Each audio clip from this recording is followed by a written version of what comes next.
Shalom, first and foremost. I would like to give all praises, honor, and glory to the Heavenly Father and His only begotten Son, Yahweh, Bahasham, Yahweh Shai, Bahasham, Harachakwadash. Double honors being to the apostles and elders at Great Millstone who were well and have taught us this 100% truth. Much peace and blessings be unto you, hopeful, elect that there not this word about truth and sincerity to you, Achim, I do say Shalom. I'm coming in with a quick lesson going into graduation day. Now, this is a redo because I accidentally deleted the lesson and wasn't able to recover it. And the lesson, I did it on the night of my graduation. I actually graduated, this past Thursday, May 21st, from college. Shouldn't transfer to uni, however. Continuing in discernment, however, right, separating the bones from the meat when it comes to, learning from a Rockefeller narrative institute, right? So Yahweh Hashem, Yahweh Shabbat, the Spirit is still on me to be able to, separate the bones from the meat, as the apostles, exclaim, right, which means separate the truth from the lies. What's it called? Yeah. The Spirit was on me to do a lesson on graduation day to, do a lesson on graduation, the true graduation, which ultimately I'm looking forward to, right? And on the lesson, I was like, yeah, this is coming in after my lame-ass graduation ceremony, blah, blah, blah. And that's true because ultimately nothing can compare to the day of the Lord, which, albeit it being terrible as hell and scary as hell, where everything is abased, everything humbled down, and only the Lord being magnified on that day. It is also, a precious day, a beautiful day, because it is, the salvation, and that's what graduation is, a metaphor for the elect's final salvation and glorification. And, first precept that comes to mind would be in the book of Job, the 5th chapter, verse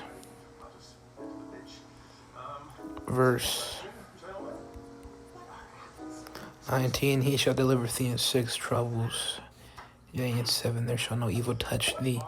And, you could apply that to that thermonuclear fire. I think I recall the other Pasatar going into that as well, and the whole lesson on his old, now terminated GMS DocuTube channel back in 2020, the year of prophecy, right? What's it called? Now he's on, what is the 666 mark, right? That's his current channel. But what's it called? I recall him going to this, and that's been trouble being thermonuclear fire. And yeah, what's it called? No evil will touch the elect, right? And what is evil? What is the definition of evil? Wicked, harmful. All right, harmful is another example. Hurtful, injurious, detrimental, deleterious, inimical, bad, mischievous, so on and so forth. But you get an example of destructive, and that's also one of his definitions, destructive. And what comes to mind? Isaiah 54 and 16. Behold, I have created the smith that bloweth the coals in the fire, and that bringeth forth an instrument for his work. And I have created the waster to destroy, destructive, right? Destroying, destructive. Those are both variants. This verse is talking about the thermonuclear, missile destruction, which, they'll be accompanied by the chariot lasers. And you see a good example of that on Independence Day. We have the city destroyers, which, cover up the entire sky within their radius. But those city destroyers are pretty small compared to the Yahweh Shai ship, right? Not the mothership, no, we're talking about a father ship. That's the real, that's the real terminology, the fathership, as the apostles went into when they were talking about the chariots. And I think they're the ones that quoted Yahweh Shiship. Ever since then, I just stuck to it. Yeah, Yahweh is going to be the biggest chariot. As it is written in the book of Revelation, the first chapter, verse 7, behold, he cometh with the clouds. That he refers to Yahweh, the Lord and Savior, and cloud being another term for, what's it called? A chariot, right? Psalms 104. It goes into how he maketh the clouds as chariots. And what's it called? Last night I was actually watching Nope by Jordan Peele. From the Peele and Keisha, or I forget, something on Comedy Central. This guy's freaking humorous as hell. But he's made films. He's made Get Out, Us, Nope, and I think the latest film he made was him, and it comes out this year, I think, or did it already come out? I don't know. The point is, his films are freaking immaculate. Hey, but as it is written, right, that you guard the salt of the earth. It's an Israelite, all right. The Southern Kingdom. Jake. Obviously, he finna cook. With this films. But in Nope, there's a cloud that they acknowledge hasn't moved for a long time, and then you have the main character. His name is I forget, OJ, right? He was like, yeah, I've seen that cloud for the past 6 months. Then, acknowledging that. After the Fry's electronic worker was like, oh my gosh, it's true. This cloud hasn't moved for a long time. But anyways, I digress. You got something else, lenticular clouds, and they're so-called UFO shaped, which the so-called UFOs, UAPs, those are the chariots of the Lord. Right? They're also known as white horses. They've also been likened to flying rolls, right? So on. I digress. So yeah, I created the smith that burneth the coal, bloweth the coals in the fire, and that bringeth forth an instrument for his work. Instrument of war is synonymous to weapon. Instrument and weapon are interchangeable, right? And we know the ICBM is a weapon. Hell, is even referred to as a sword or as an arrow being shot to the ends of the world. So, and those are definite weapons. You can put two and two together and realize they're talking about an ICBM if you have the spirit, right? Hey, but what's it called? Verse 17: no weapon that is formed against thee shall prosper, and every tongue that shall rise against thee in judgment thou shalt condemn. This is the heritage of the servants of the Lord, and their righteousness is of me, saith the Lord. Meaning, hey, when Esau comes down with the flood in one eye, hey, as a flood, right? The flood, as when the enemy comes like a flood, right? That was in Isaiah the 59th chapter. Say that were to happen, it is gonna happen. Scenario wise, though, you get attacked. Person A, which is you get attacked. Hey, you get that spiritual power. You're able to, be delivered out of the enemy's hand. They'll be delivered in your hands. With that spiritual power. Hey, but no weapon that is formed against thee shall prosper. And you can also apply that to the ICBMs, right? What's it called? You're an inhabitant on the planet Earth, and nukes are meant to, destroy the Earth, and they're known to kill humans. So, hey, if you be the elect, they're not going to be able to prosper against thee. You'll be delivered by way of the chariots, the Marakabium. That's in the Hebrew. What's it called? Yeah, going back to Job 5, right? 19:7, there shall no evil touch thee. So, yeah, going back to the topic, hey, what's it called? That graduation day that we look forward to is really the salvation of the elect. Right, what's it called? Which, with that, Comes the promise of rulership and authority with Mashiach, right? Being kings and priests, being joint heirs with him. Right, but first we got what's it called? Endure, endurance. That term, endurance, in Google, it is the ability to sustain a prolonged physical or mental effort or to withstand hardship, stress, and fatigue without giving up. Right, what's it called? And that starts off with, individuals like the other Apostle Tahar and those great men on down. Those are examples of men who endured. Also, the scriptures go on to, various men that have endured.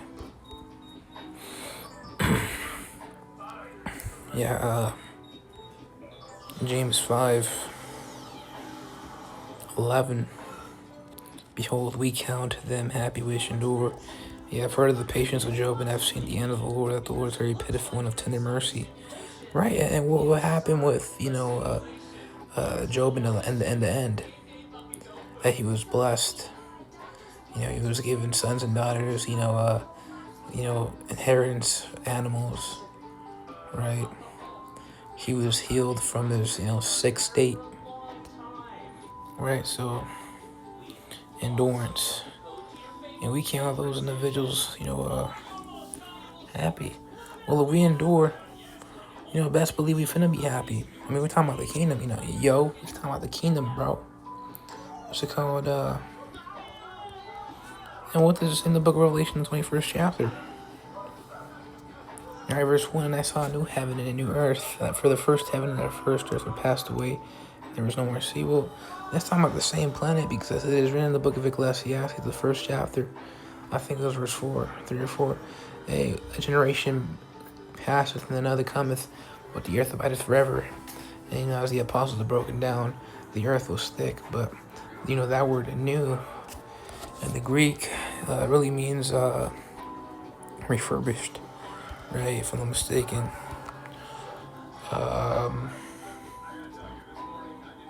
Kainos, Strong's G 2537. Kainos. No. Gainos. Right, because there's an accent marker, if I'm not mistaken. That's how you refer to it as.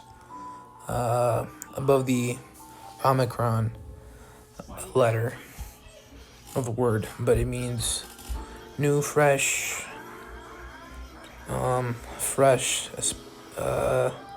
especially in freshness.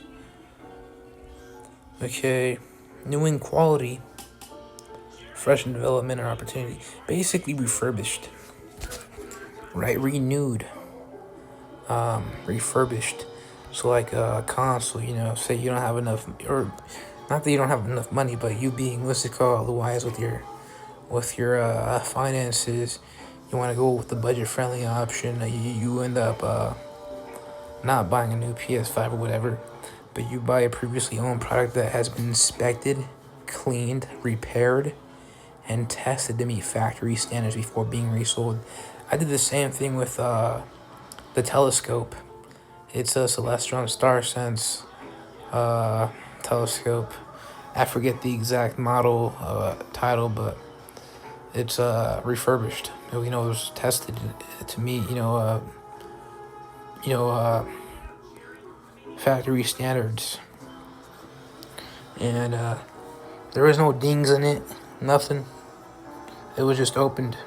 When I got it, you could tell it was opened and handled, but no dings, no scratches, like freaking new. That's how the earth finna be, right? Because on this side, this is the time of the Gentiles. You read about that when you look at the dream, Daniel the 2nd chapter, Daniel the 7th chapter, right? You have these kingdoms that would rule, and they've had the earth for a short season. Esau has it for a short season, and he's been ruling since the what's it called, the Greek Empire, or Greek period, or to be more technical under Esau's freaking standards, the Greek period, right? where you had Alexander the Great, Alexander, what's it called? The Macedonian, the son of Philip II. He was also the student of his tutor, Aristotle. If I'm not mistaken, the apostles, said Aristotle was a Jake. But, Alexander, after his death, after conquering the known world, and, being, the ruler of his own empire, the power was split into his four generals. And that's where you had, like, Ptolemy, right? What's it called? The Seleucus and the other two. And you read about that history in the book of 1st and 2nd Maccabees, for example. And then after that, you have the Roman Empire. You have the Roman Republic. What's it called?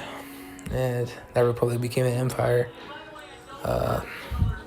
which, was a gradual transition during Augustus' life, one of the 12 Caesars. He was the second Caesar, right? What's it called?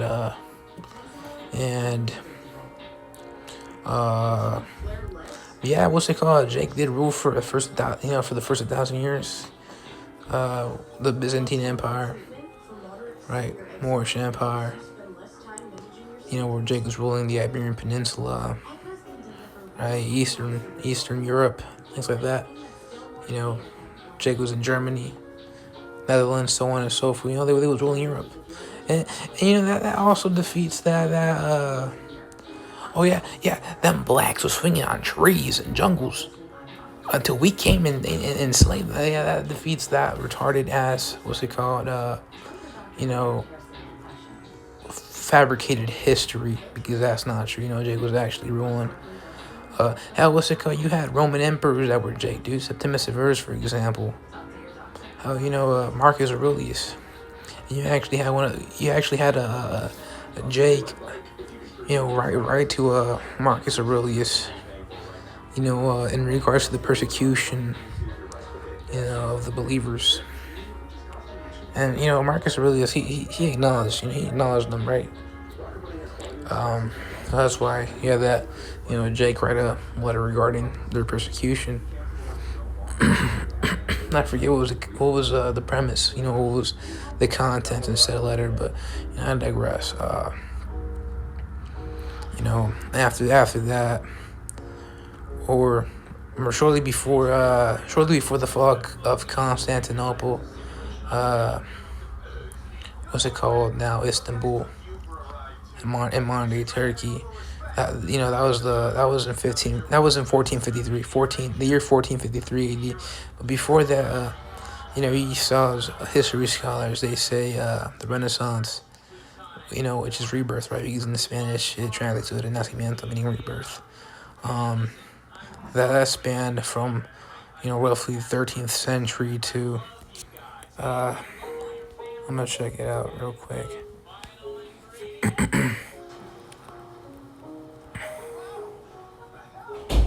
The Renaissance was the fervent period of European cultural, artistic, and intellectual rebirth spanning from the 4th, so like not 13th century, 14th century, which was the 1300s, 1300s, a century.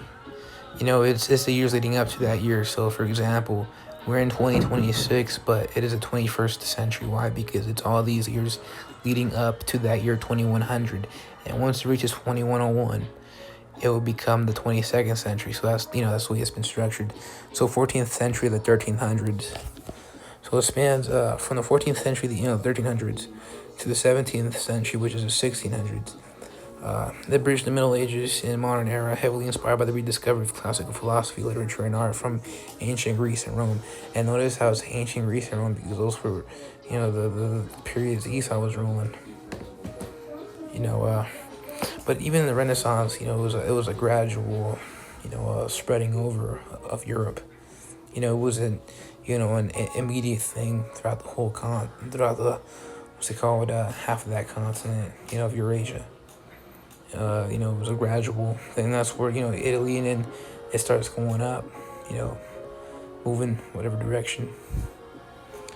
So, yeah, it was a rebirth.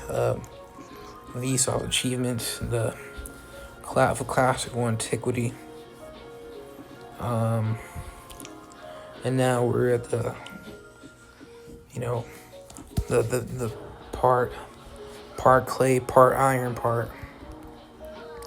We're just still that fourth beast. The apostles refer to this place, Babylon or America, as, the extension, the revival, the reincarnation of that ancient Roman Empire, right? But in Daniel, the second chapter, you talk about, you find about the feet. We're at the feet part, of iron and part of clay. Why? Because you got your superpowers. With number one superpower, your global superpowers. Number one being, America, which is that whore. And then you got your weaker countries with weaker economies, things like that. And one of them be like Portugal, right? Spain, so on. So you have part iron, part clay. So you got crappy and you got strong countries. We're at that part. And then, very soon, and I was meditating on this earlier, hey, the end is soon, because it's just like how a day in the Lord's eyes but 1,000 years. Or so I can, let me rephrase it. A day to the Lord is 1,000 years to us. 1,000 years for us is a day to the Lord. That's 2 Peter 3:8, if I'm not mistaken. So you do the math, and what's it called? Really, for us, it could span years. Into the kingdom, but up in the spirit realm, it's like minutes. What's it called? I remember the Apostle Rama was going into that calculation. In an old lesson of a breakdown, I think it was. What's it called? So, if you really think about it, based on, the, what's it called, spiritual realms perspective and perception of time, hey, we at the end of this thing, and Yahushua is coming soon. And the kingdom is like practically nigh. And there's no wonder why. And there's no wonder then as to why in Habakkuk the 2nd chapter verse 3 reads, it makes the mention, we must wait for it, for though it tarry, it shall not tarry, to really paraphrase. I'll pull that out. That was in the book of Habakkuk the 2nd chapter verse 3. For the vision is yet for an appointed time. Right, that deliverance. But at the end it shall speak and not lie. Though it tarry, wait for it. Yeah, not lie. What's it called? As it is written in the book of Isaiah the 55th chapter verse 11. My word shall not return to me void, but it shall accomplish that which I please. So whatever the Lord says is basically going to go. It's basically going to come to pass, no matter what.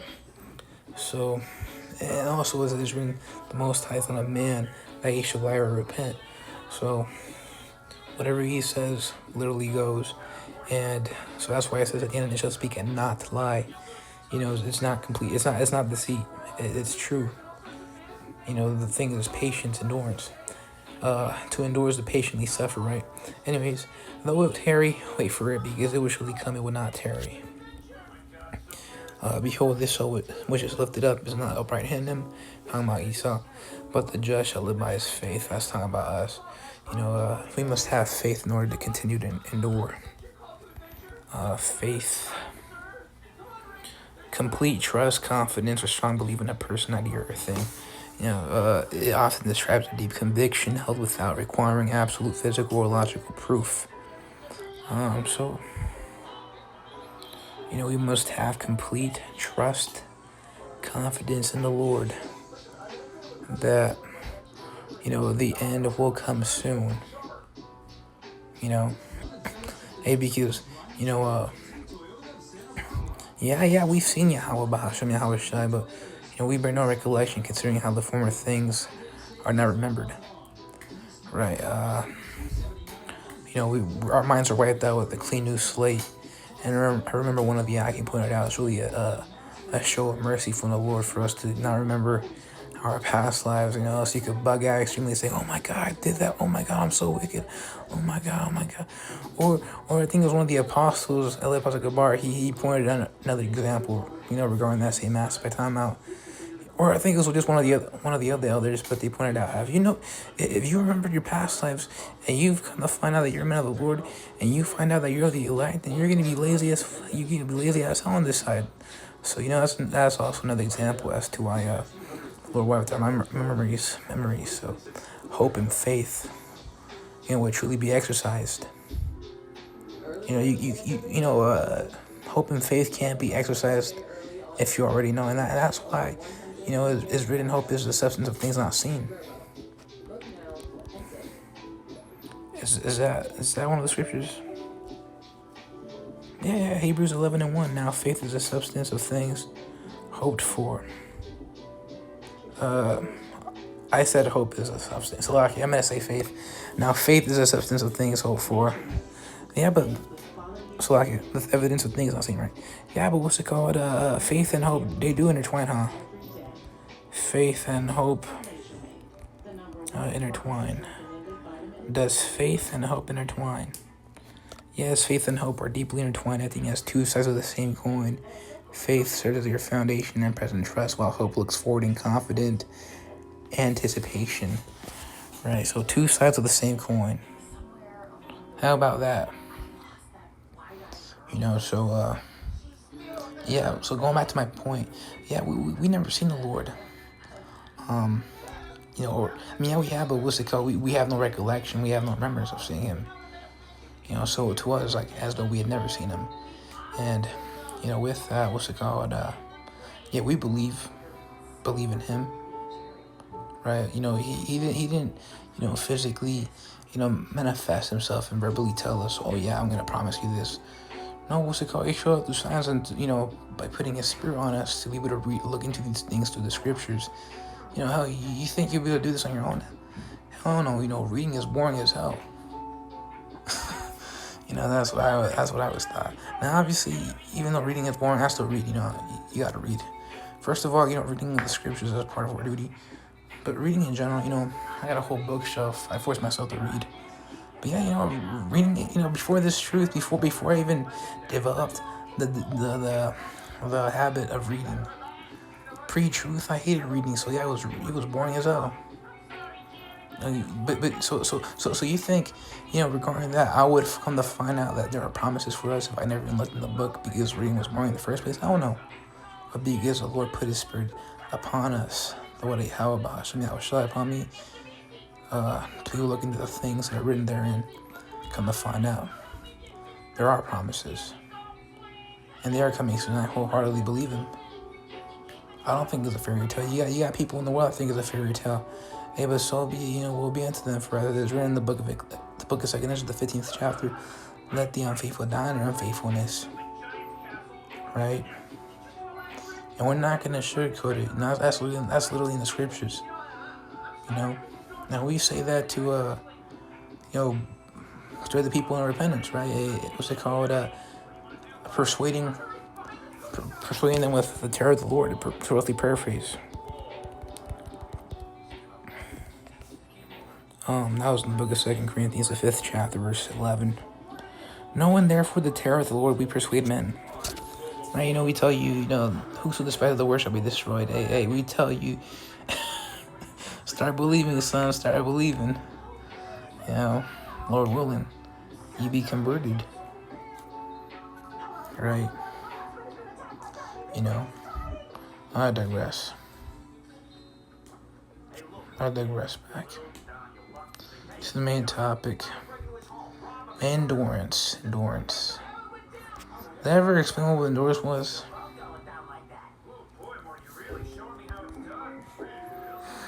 The ability to sustain a prolonged physical or mental effort to withstand hardship, stress, and fatigue without giving up.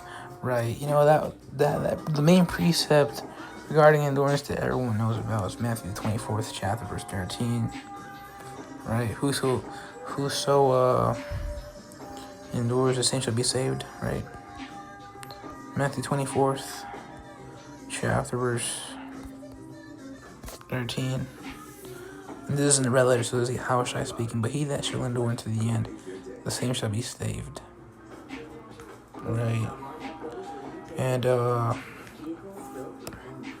so starting off with the apostles, the other bishops like Great Millstone, and the men on down, those are examples of men who have endured and stay enduring, continuing to endure.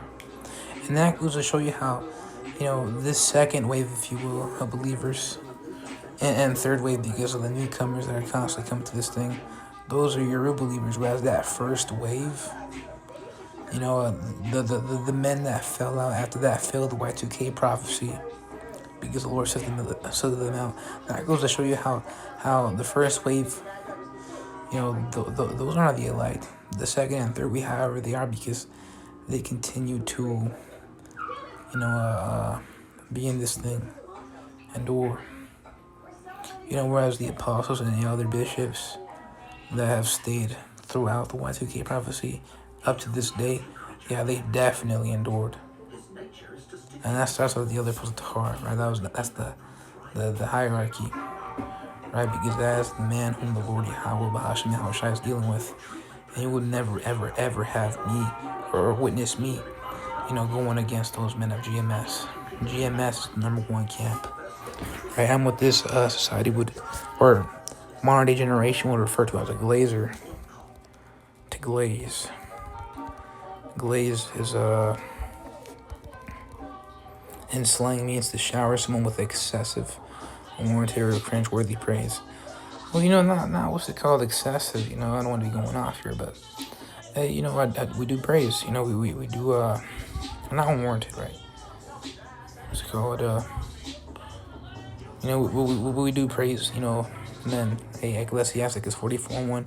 Let us now praise famous men, and those famous men really be, the men of the Lord. With their great feats. What's it called? The apostles and others, right? All of those men, those are the prophets, man. And best believe in the kingdom, they finna be, giving praise and fame, just like Yahushua is. Hey, we're supposed to glaze Yahushua, Hey, those are ore farming, men. Hell yeah, they straight ore farming. Yahushua be ore farming, bro. Like, and best believe on that day, he finna come back ore farming hard. You know what ore farming is?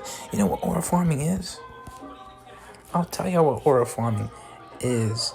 It's a viral slang term describing the act of intentionally performing stylish, unbothered, or cool actions purely to enhance your perceived. Okay, that's a bit technical, but really the point was cool behavior. Look awesome. Effortless flexing. Yahushua will just effortlessly flex, like left and right, bro. His whole appearance is an effortless flex. He has a cool stance. What's it called? That's Yahushua. And if it's Yahushua, it's Yahweh because, again, the Son is the express image of the Heavenly Father. And as he, said himself when he was on the scene, if you have seen me, you have seen the Father. So therefore, those are just aura farming men. They straight aura farm. You in the presence of the Lord, you feel that aura, bro. You feel that aura. You see a physical glow, and you'll feel that aura. And the men, you also feel that aura of the man of the Lord, starting with the other apostle Tahar. What's it called? And that reminds me of a precept. That was in the book of Proverbs 28:1. The wicked flee when no one pursues, but the righteous are as bold as a lion. And, you got individuals, what's it called, that pass by the camps. You look at the camp live, and then these individuals, they see these men. They look the other way. They go the other way. They run away. They speed walk. They don't look. They're just on autopilot. They put on their headphones and look at the ground. Like, I don't see you. You don't see me. Those guys are, what's it called, afraid. They're afraid. They feel that aura. So what's it called? The wicked flee when no man pursues. I digress, however. Going back to the main topic. Right, so in order to partake of that graduation ceremony, which is that salvation. And by the way, every ceremony, every big occasion, every big event, you go out the big, you go out the big bang, talking about fireworks. Those are the ICBMs. Your mushroom clouds, mushroom clouds, those are your fireworks, mate. Yeah, I best believe it. Yeah, how about Hashem? How should I finna go all out? He finna go all out. No cap. He finna go all out. He even got fireworks prepared for us. Right, the number being 200,000. We finna see it, but instead of us looking at fireworks from the ground, now we finna look at it from the chariots. Outside the firmament. Lord will be that number. I digress. Anyways, endurance. To achieve that, or to partake of that, we must achieve and complete endurance. The key to salvation. And what does it mean to endure?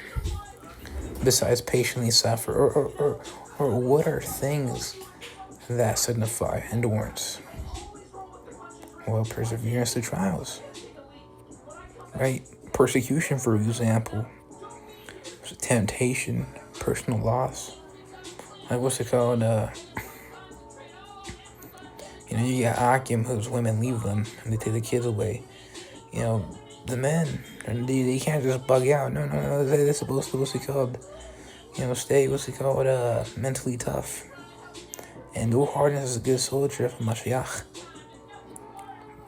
Persecution, right? Did I already mention that? Yeah, I already did, huh? It is written. I'll pull it out in the book of Revelation, the 2nd chapter. I think it was verse 10. And we shall, some of us shall go in jail, right? Fear none of those things which thou shalt suffer. Behold, the devil, Esau Edom. And, devil, diabolos, meaning adversary. Well, what's it called? As it is written, right? What's it called? Setting, what's it called? Family at variance against each other. So the father against the son, right? So on and so forth. Your own family will give you up, when the MOTV is rolled out.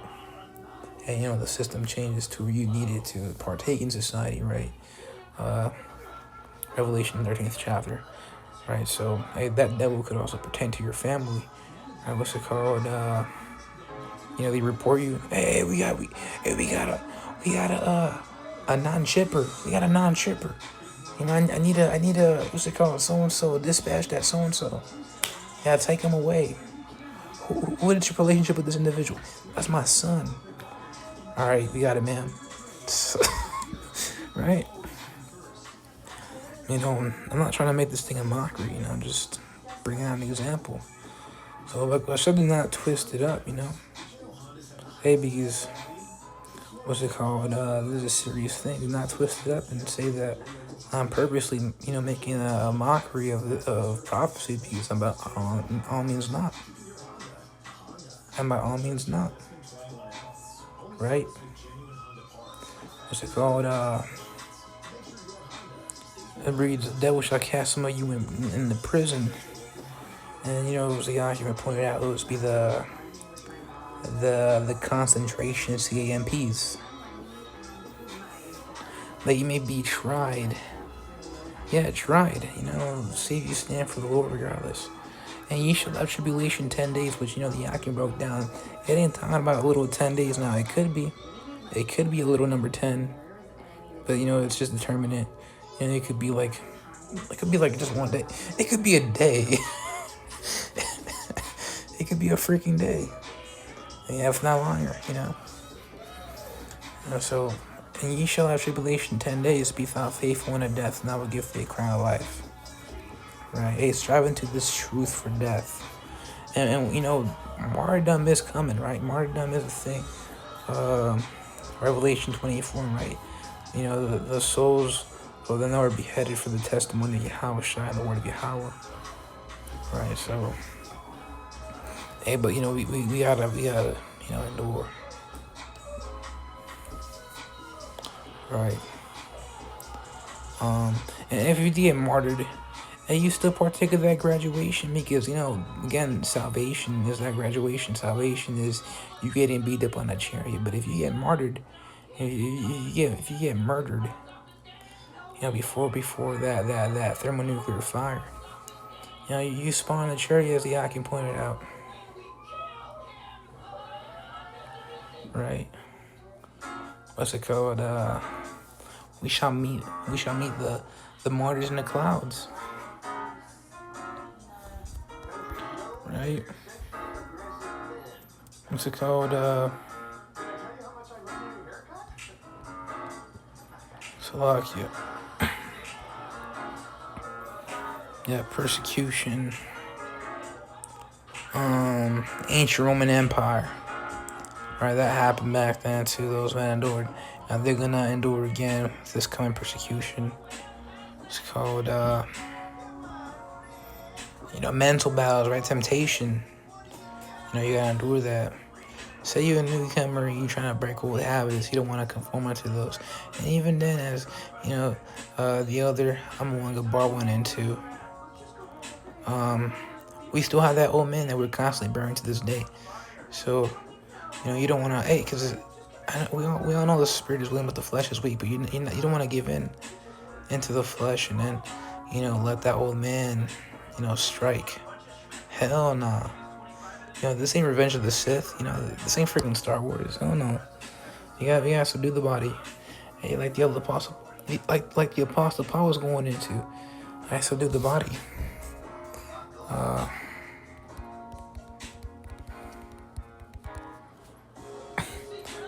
Okay, 1 Corinthians, the 9th chapter, verse 27.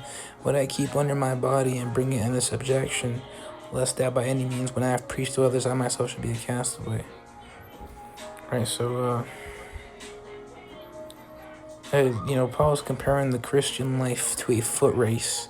He subdues his body to ensure that, I'm reading this on the AI overview, by the way.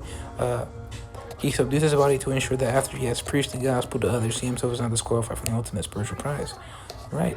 And, that reminds me of, I think it was Matthew, the 5th chapter, wasn't it? They go on to, you preach something, and you actually do it, he shall be great in the kingdom. But if you preach something and you don't do it, you shall be least in the kingdom. Yeah. Verse 9, Matthew 5:19, whosoever therefore shall break one of these his commandments and shall teach men, so he shall be called the least in the kingdom of heaven. But whosoever shall do and teach them, the same shall be called great in the kingdom of heaven. And that reward of greatness, that prize of greatness, we want that, man. Right? What's it called?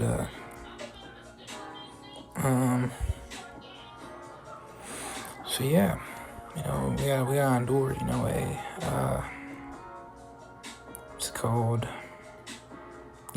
subdue, enslave God, enslave this body. We have to enslave this body, and these trials, they're refining fire, they purify and prepare for the elect. That reminds me of Zechariah, the 13th chapter, going into, it was the last verse in the 13th chapter. The third part shall be, put in the fire and shall be tried as gold is in the fire, right? Our impurities are being removed in that fire, the fire of adversity. Adversity is the continuous state of serious difficulty, misfortune, or hardship. So, trial, tribulation, right? And if so those are those are our examples. In the world, you got your exams, tests, finals. Yeah, well, for us, we got trials. We got temptation, things like that. And best believe we headed for finals week. We headed for finals week. The hour of temptation, that's finals week. That's finals week. And let's try to get that A, that A plus, that B plus. Once they call you don't want to get that F or that disqualification, and where you get kicked out of the classroom. Hell no, we're not for that.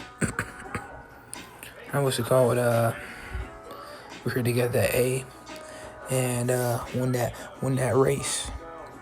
Yeah, I'm mistaken. I'm not. If I haven't got Did I ever get that precept out? He that runneth the race? I'm not sure if I got that precept out.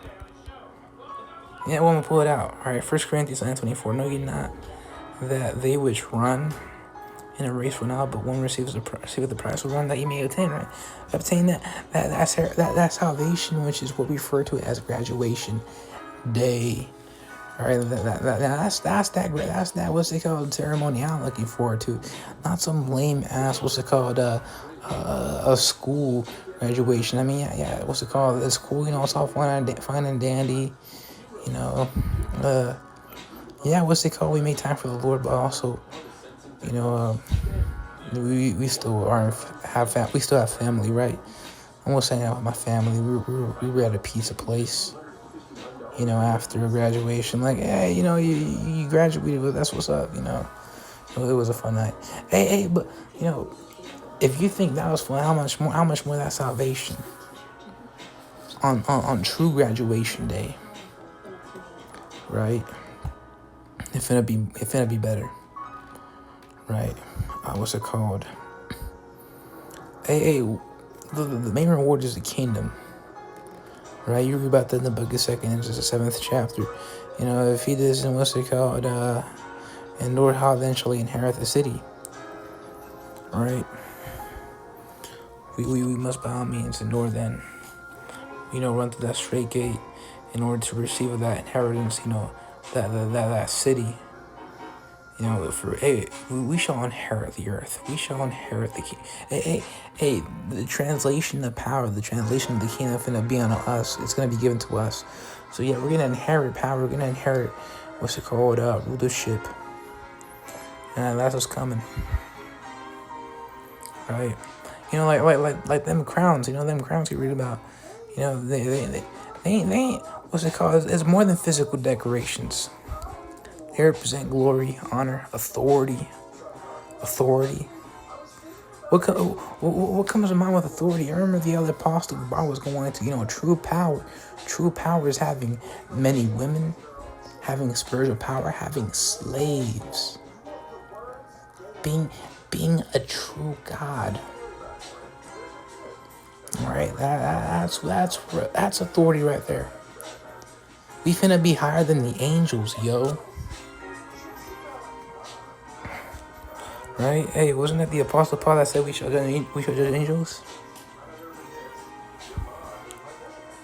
I'm gonna pull it out. yeah, very funny. This thing is laggy as hell. Okay. 1 Corinthians 6:3. Know ye not that we shall judge angels? How much more things that pertain to this life? I would say call it. Hey, actually, verse 2. Do ye not know that the saints shall judge the world? And if the world shall be judged by you, ye are only the judge of smallest matters. Know ye not that we shall judge angels? How much more things that pertain to this life, right? And Daniel 7th chapter, at the end it does make the mention the saints shall take the kingdom. So that's the precept to back that up. Right, so we finna be given power, authority, joint hairs with the Mashiach. Joint hairs, right? That was a precept, huh? That was a precept, right? Yep, Romans 8:17, and the children of the heirs of Yahweh, and joint heirs with the Mashiach, if so be that we suffer with them, that we may be also glorified together.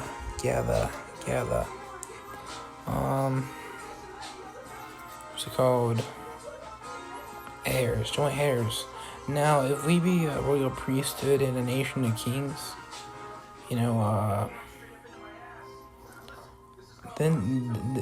then it only makes Revelation, I think it was the 19th chapter, stand out even more, with the Lord being known as the Lord of Lords. With Yahweh shall be known as the Lord of Lords, King of Kings, because he's higher than us. If we be joint heirs with him, meaning we're all kings, but he is given higher authority. Therefore, he is the King of Kings, the Lord of Lords. Right.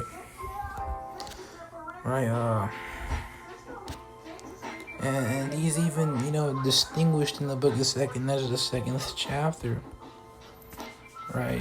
Verse 43. In the midst of them, there was a young man of a high stature, taller than all the rest. That's also an example. Yahweh Shai is great.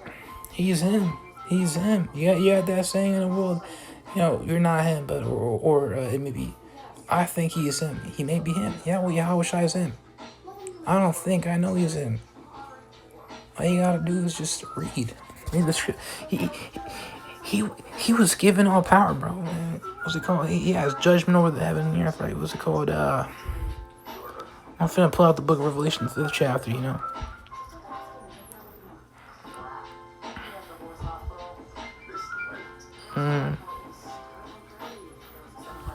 Yeah, Revelation 5 and 13, actually. Verse 12, saying with the loud voice, worthy is the Lamb, that being Yahushai, right? That was slain to receive power. Yeah, he was crucified, and he received power and riches and wisdom and strength and honor and glory and blessing. That's right, dude. You know how amazing that is. Power, riches, wisdom, strength, honor, glory, and blessing. That's like immaculate, bro. That's the things I only dream of. You know how unfulfilling this life is on this side. Best believe you want that. Best believe we want to rest. We want power, man. We have no power on this unfulfilling, on this side with unfulfilling life. This boring, dookie life. Committed to the same routine. The same, what's it called, struggles. Living paycheck to paycheck and whatnot. Being hated of all. Right? So on and so forth. We have no respect here. Right? We have no honor.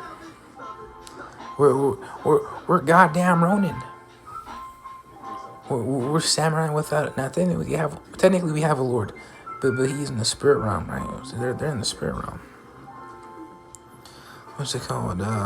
So we like Ronin, we alone on this. Hey, but once Yahweh Shai establishes the kingdom, he's on earth again. Boy, we finna be like samurai, bro. Not samurai. We finna be daimyo. Yahweh Shai finna be the shogun, and we finna be the daimyo. Lords, bro, lords. How about that? I can talk about, being lords, gods, being kings, priests, judges, all those great, all those great titles. They finna be gods, true gods. Hey, kids, we're gods right now. Is this real? Psalms 8:26, right? What was it called?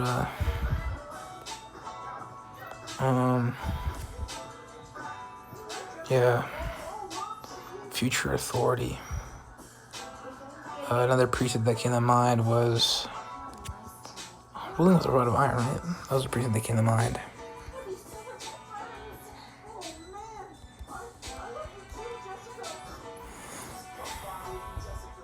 Yeah, that was in the book of Revelation, the 2nd chapter, verse 27. No, verse 26. And he that overcometh and keepeth my works unto the end, of him will I give power over the nations. And he shall rule them with a rod of iron. As the vessels of powder shall they be broken in shivers, even as I received my Father. How about goddamn that? How about that? We finna rule the heathen, yo. So yeah, going back to what, what's it called? That example with daimyo. Did daimyo rule? Let's check Google. Yes, daimyo did rule. They were powerful feudal lords in Japan who ruled autonomous domains, controlling regional taxation, local laws, military forces, and their civilian populations. We finna have like bajillion slaves, yo. So basically that equates civil populations. What's it called? We control local laws in the kingdom, right? Hey, what's it called? Not local law. No, it's finna be universal law, no matter what. What's it called? Laws of the land finna be of that of the Bible. Right, what's it called? We finna rule domains. We talking about planets, yo. We talking about planets. Behold, in my father's house are many mansions. What's it called? This earth, the meek shall inherit the earth. What's it called? Hey, we talking about, tribute. We finna tax y'all, tribute. Tributaries. Right? What's it called? You had a video from another Zach Banyan channel, right? We know the newer videos are all AI, but back in the day they were just like slideshows. But the AI, what's it called? Phenomenal. You had that one. You had a small AI clip where it showed you some slaves carrying a wagon full of gems. Gems for whom? Their lord, their king. Right, what's it called? We finna, get tribute. Right, taxing the people. Taxing the people. Right. So, with that being said, hopefully the lesson was edifying. The next one, I do say shalom.